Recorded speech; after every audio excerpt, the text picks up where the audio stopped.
The Prime Minister has revealed his plan to cut congestion in capital cities. Immigrants will be encouraged to move to the regions and the annual cap will fall. But as Jonathan Kersley reports, that's prompted warnings it could damage the budget. The government's wanting to release the pressure in crowded cities. A responsible migration plan, busting congestion in our cities, planning to grow together.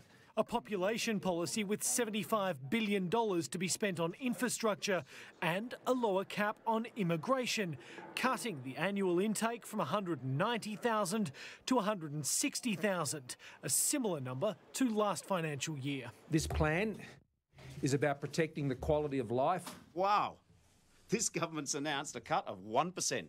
You know, hold the presses. And if skilled migrants want to stay in Australia permanently, they'll be required to live in Adelaide, Darwin, Hobart or regional Australia for 3 years. Drought notwithstanding, they're going ahead. They want more migrants. Immigration was responsible for more than half of Australia's population growth in the financial year to June last year. And while the population in capital cities grew on average almost 2%, it was less than 1% in regional areas. If we can't look after our own people, encourage Australians to stay in rural and regional areas, how on earth are you going to get migrants? This population announcement comes just 2 weeks before the federal budget.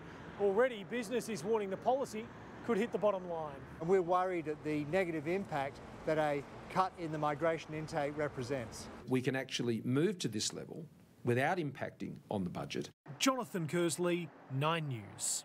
The federal government has promised to ease crippling congestion in Melbourne, unveiling a new policy to send migrants to regional areas.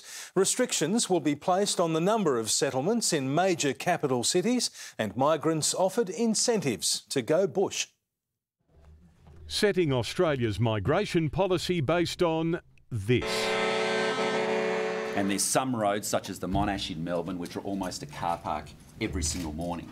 The Morrison government confirms it will lower the current annual ceiling on permanent migrants to 160,000, which is almost exactly where the actual migrant intake was last year. It's about busting congestion in our cities. The government estimates the rising cost of time Brisbane, Sydney and Melbourne drivers spend jammed in traffic is about to hit $20 billion a year. They're trying to hide the fact that they've neglected to invest in our roads and our cities. The big cities are where migrants tend to settle, yet regional Australia now has 47,000 job vacancies. The government's answer?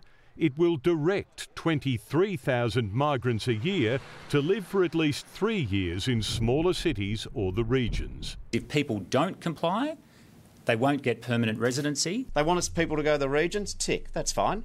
Labor mocks the plan as more an accounting trick than a real migration shake-up, but broadly backs it. So, who's not happy? Business groups. They say the government, in economic terms, has just kicked an own goal. A cut of 30,000 to the migration intake is not going to do anything to help economic growth. We can actually move to this level without impacting on the budget. Tim Lester, 7 News.